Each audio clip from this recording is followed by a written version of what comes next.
As founder of the American Birth Control League, which later became Planned Parenthood, Margaret Sanger was no doubt a controversial figure with disturbing views on eugenics, race, and population control. While some argue she even wanted to exterminate the Black race, others are trying to erase that part of her past. The Mike Wallace Interview. In the eyes of some, Margaret Sanger has been a heroine. In the eyes of others, she's been a destructive force.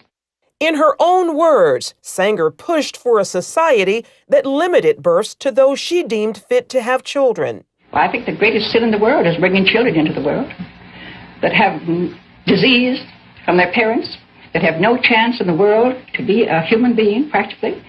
Delinquents, prisoners, all sorts of things just marked when they're born. In 1916, Sanger opened the country's first birth control clinic.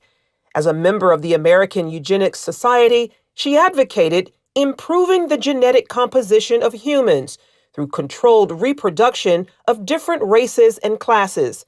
She often wrote about the issue in the journal she founded, called the Birth Control Review. In 1919, writing, I personally believe in the sterilization of the feeble-minded, the insane, and the syphilitic. The most urgent problem today is how to limit and discourage the over-fertility of the mentally and physically defective. Many point to a 1923 New York Times interview as proof of Sanger's racist motives, in which she referred to people as weeds, saying, It means the release and cultivation of the better racial elements in our society and the gradual suppression, elimination, and eventual extirpation of defective stocks, those human weeds which threaten the blooming of the finest flowers of American civilization. Hayden Ludwig, an investigative researcher, has extensively studied Sanger's life and writings. She talked about the need for race betterment through controlling these weeds, basically undesirable people. In 1939, after opening another clinic in Harlem, the birth control activist launched the Negro Project, an initiative supported by Black leaders, such as civil rights activist W.E.B. Du Bois. Critics claim the program used the pretense of better health and family planning for poor Blacks in the South as an attempt to limit the Black race. Ludwig says some on the left grapple with Sanger's past and how to interpret her legacy. They know when she writes about human weeds, they know that it's repulsive. They know it's disgusting. The left will never abandon Margaret Sanger because if they do, she's the foundation of so many of their views. Sanger once shared her vision for a preferred race at a women's branch of the Ku Klux Klan, writing in her autobiography, Always, to me, any aroused group was a good group. Despite those views, liberals praise Sanger's work while ignoring her history. I admire Margaret Sanger enormously. Her courage, her tenacity, her vision. I am really in awe of her. Ryan Baumberger, founder of the Radiance Foundation, says abortion proponents are working to clean up Sanger's past and what she stood for. They have to reinvent her every time they talk about her in order to justify their celebration of her.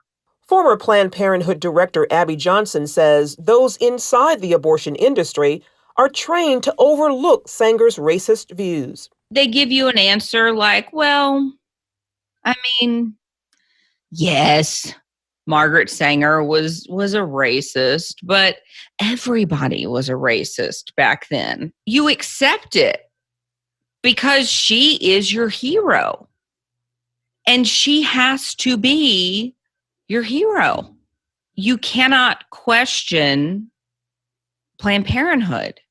In 1997, Stephen Mosher of the Population Research Institute wrote about the push to repackage Margaret Sanger in the Wall Street Journal. The reason I call it the repackaging of Margaret Sanger is because after the Nazi regime destroyed the legitimacy of eugenics forever, they then went back and said, oh, she was just an early feminist. She was just an early supporter of family planning. No, she wasn't.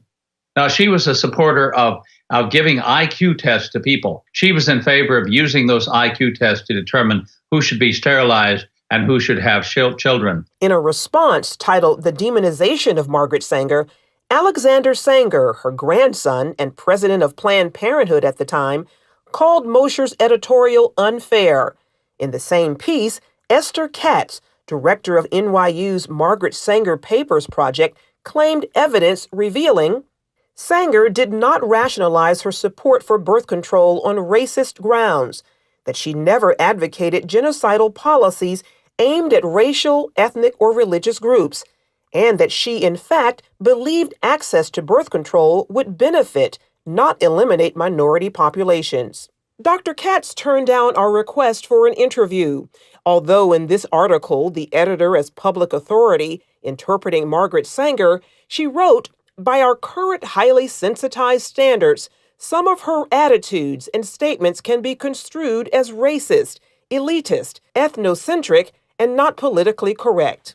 In 1942, Margaret Sanger's American Birth Control League became Planned Parenthood, which has moved to fulfill its founders' goals, helped greatly by the Supreme Court decision in Roe v. Wade. Under the veil of secrecy and deception, 60+ million babies have not been born because they were aborted legally since '73. 1/3 of that population belong to the African American community. A frightening and telling number given blacks make up only 13% of the U.S. population. Dan Gaynor of the Media Research Center says that Sanger's true mission remains alive and well throughout today's abortion industry. Look at the maps. See where the abortion facilities are. They are near places where people are marginalized, people are poor, people are minority, and that's their target market. Generation after generation, we have built a better world for our daughters. Because of allies in the media and academia, Gaynor also points out how speech from conservatives and others about Sanger's past, Planned Parenthood practices, and abortion is often classified as hate speech. There is nothing as close to a sacrament in the media as abortion. It is a holy writ that abortion is protected. And anybody who comes out against it, any organization, any business, anybody, the media swarm. So does social media. Facebook's new oversight board, and this is really concerning, has 4 co-chairs. And they're going to be the appeals board for content. Well, one of the 4 oversight board is on the board of an pro-abortion group. There's no pro-lifers. They're not there. The problem also exists on many college campuses. I remember at Harvard, they laughed when I was talking about the history of eugenics. And they said, that doesn't matter. Planned Parenthood is not like it was during Margaret Sanger's days. Those who oppose her views say not true and are committed to exposing her past for future generations. Charlene Aaron, CBN News.